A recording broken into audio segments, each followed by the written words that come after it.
All right, it's now 43 minutes after 8 p.m. and it's time for the second part of the Car Talk edition. And we're talking about 4x4 and off-road motorsports. Now the electronic version. We're talking about a Extreme E-Team 4x4 motorsport series, which aims to raise awareness around climate change. And a race is going to take place, obviously, in remote places across the world that are impacted by the environmental impacts, etc. And Lance Woolridge, obviously, is obviously going to be one of the first South Africans to be doing this in this regard. And we're proud to obviously have him on air with us tonight on Salam Media on the Friday Night Live show. Lance, good evening and welcome to the program. Good evening, everyone. Thanks for having me. Obviously, two-time SA Cross Series Class T champion. Obviously, you were selected to join the UK-based Velos Racing for an inaugural Extreme season in 2021. The electric 4x4 motorsport series, obviously, is aimed at raising awareness. Talk to us a bit more about exactly the reasons why they've gone for this, etc. Yeah, so there's, throughout the world, the biggest events that captivate the whole world are, sporting events. So the organizers and developers of this championship, they thought, what better way to raise awareness for the drastic climate changes that the world's going through than to make people aware of that while they're watching some fantastic racing going on. So that's the main priority of the championship. Second to that, the entire championship is moving in a very clean and green way. The energy used to charge the cars is generated from hydrogen power generators. So their only byproduct is water. The teams, the cars and everything are being shipped from location to location on a eco-friendly, repurposed old UK mail ship. It runs a low sulfur diesel. So, the whole championship is very much on a way to bring attention to the drastic climate changes in the world. It definitely is. And obviously, I mean, you mentioned hydrogen power, low sulfur, etc. And obviously, the races take place around remote parts of the world. What are some of the parts that you are looking forward to most? I think the event that's going to be in Patagonia is going to be really amazing in the glacier races there. Another one will be Greenland. I've never been anywhere near there, so that's racing on we'll be racing on sort of a volcanic stone base where the whole glacier is receding, so that's going to be really cool. Then the first race that will be in April is going to be in Saudi Arabia. I'm in the desert. And then we go on to Senegal, which will be on the beaches of Senegal, just outside of Dakar, where the Paris to Dakar used to finish. So for me, from my racing heritage, that's going to be a big one. And then we off to Brazil as well in the Amazon jungle. Now, obviously, talking about your resume, I mean, it speaks for itself. Two-time SA Cross Country Series Class T champion. And obviously, you are the first South African to take part in this as well. And also, in addition to that, I mean, the Electric Off-Road Series, you said, is aimed at creating awareness of climate change.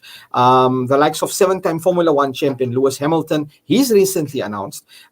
Sebastian Loeb will join the X44 team as well. So, obviously, the likes of their Formula One names as well, making it into this, and they seeing, the impact, obviously, that, society has obviously caused to our environment and the need for this. 100%. There's, it's a star-studded affair with the male and female drivers.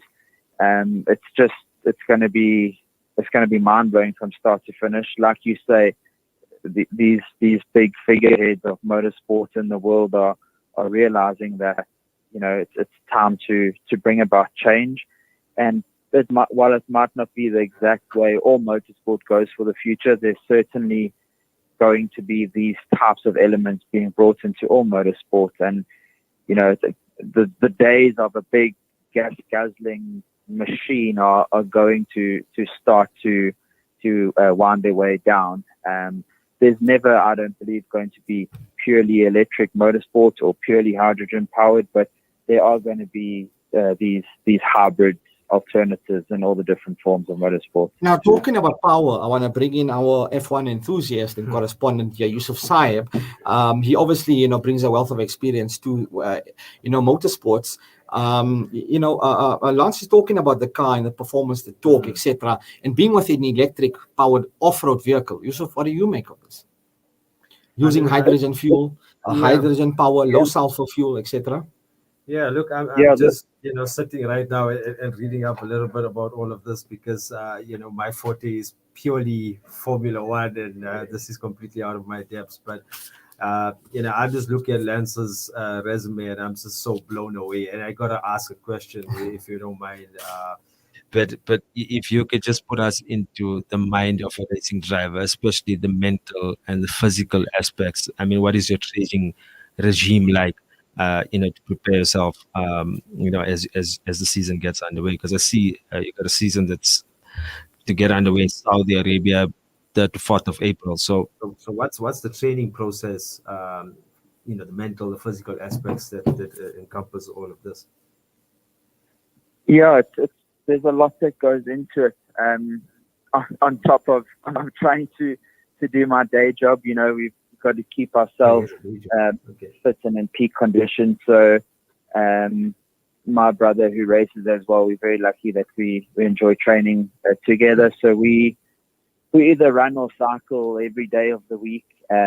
We are in gym as well. Roughly, how many hours is that? The running and cycling.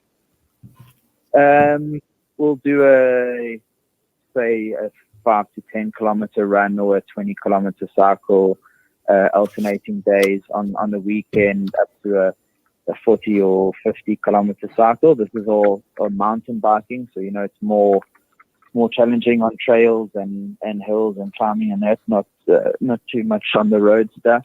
And then in the gym 3 to 4 times a week as well, neck, shoulders, specifically a lot of core work. And then on the mental side as well, you've got to be able to turn on your, flip that switch the moment you get in the car. This is like in Formula One and other events, you've got to be. If I can just interject there for a second, when you see a Formula One drivers, for example, and they're getting ready for a qualifying session, and you'll see they go through the different processes to visualizing tactics, if you want to call it that, and just sort of have a map of the track in mind, and what techniques do you do from a mental and aspect to get yourself focused? Yeah, so it's been a steep learning curve for me. I've come from a cross country background where we race 400-500 kilometers a day, and I don't know where we're going. I've got a navigator next to me with a road book, and they're telling me where to go. So trying to get into this form of sport where you have to memorize everything, and it's a lot more work. There's a lot more feedback with the engineers on developing the car, bettering it for specific corners and things like that. So it's definitely I've had to up my mental capacity and be able to really focus and just be on the limit, giving my ultimate best the entire time. Now, Lance, obviously, I want to come in here for a moment because obviously this brings your experience. Obviously, you are accustomed to vehicles like the Odyssey 21 from your cross-country racing experience. And obviously, you've developed well with the mechanics of the understanding and everything of that sort, the valuable input, etc. There was a test in Spain during December 2020, and it was your second opportunity to obviously drive the Odyssey 21. What was your experience like and your thoughts of the vehicle? And obviously, an earlier private test you had in France, where you saw the car's power was a bit restricted. Yeah, it was a bit daunting at first, traveling, in the peak times of COVID to France at the time when it was really bad. But that was a half power test. We had a really good 3 days there with the team. training, getting to know each other and the car. We did a host of changes. We learned the car inside out, with it being, electric with a motor on either axle. There's a lot more to play with on traction controls and wheel balances and power distribution between front and rear. So there was a lot to play with to get the car really behaving like we wanted it to. Is it very so difficult to get the baseline. balance right on cars like this? Yeah. So with it, obviously, it doesn't have a gearbox and a prop shafts linking the two axles together. So to get the one behaving so the other one doesn't overtake it, type of thing, was the kind of work we had to do. And we used that then as our baseline when we went to Spain. That was with all of the teams, all of the drivers. We simulated some race events, how the race is going to be working this year.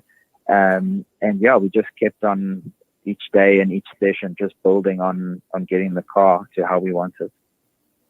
Yep, setup is very, very, very important. Now, obviously, I mean, that's, now, obviously, experience, and obviously you have to understand the dynamics of the vehicle. Now, being an electric car, etc., obviously, it's obviously a whole different ball game. Now, obviously, you're going to compete, obviously, in the SACCS, obviously, for the Woolridge motorsport team, etc. Let's talk about the adoption of, obviously, the format of E, or rather Extreme E, as it's called, if I'm calling it correctly, right? It's Extreme E, yes? Yeah. Right, because many people aren't familiar with this concept, perhaps. So let's just break it down to them. It's obviously a unique format where each team comprises of 2 drivers, including 1 male and 1 female. So there's obviously something different, and who alternate the driving and navigation duties, for the laps that make up each race. So how's it like, obviously working, obviously with females, etc., and you're seeing female talent coming to the fore? This is a whole new game changer. It is. It's really a sport for equality.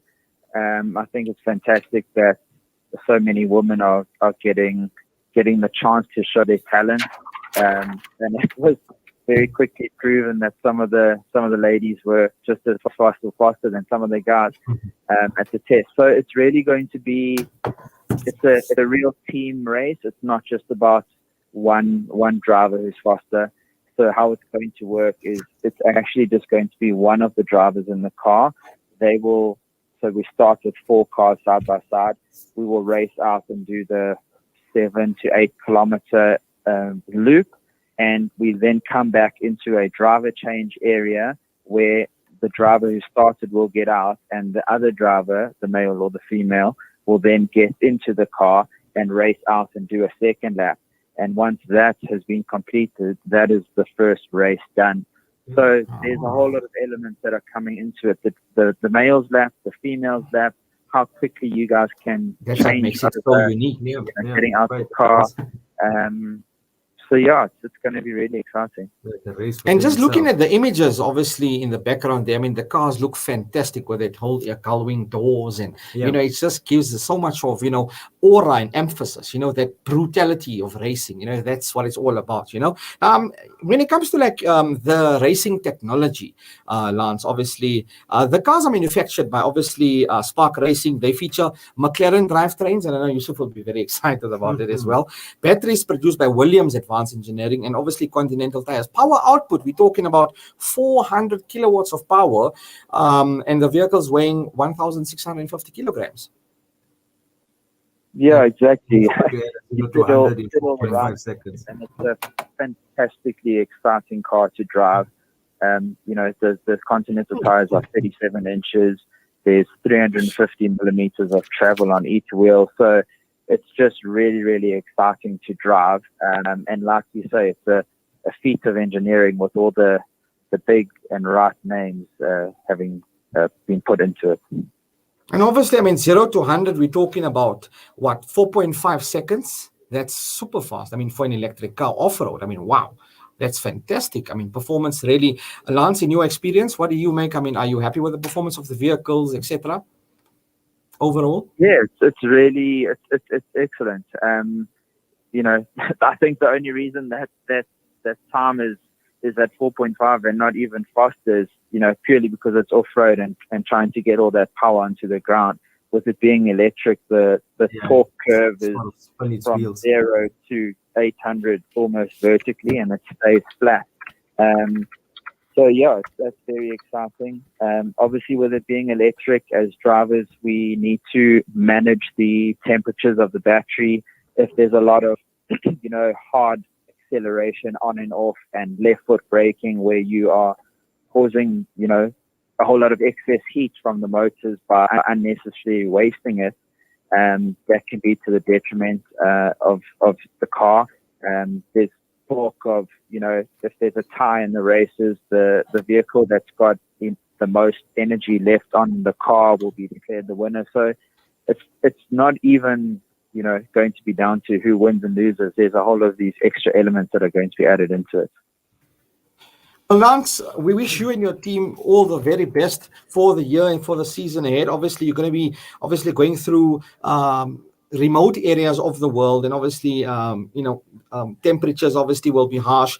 The difference, obviously, with regards to the performance maximization, maintaining of the vehicle, etc. In this regard, we wish you and your team and all the other teams also the very best in this regard. And we're proud, obviously, to have you on our show. Obviously, being the first South African to partake in the Extreme E racing event, Lance Woolridge, thanks for your time tonight.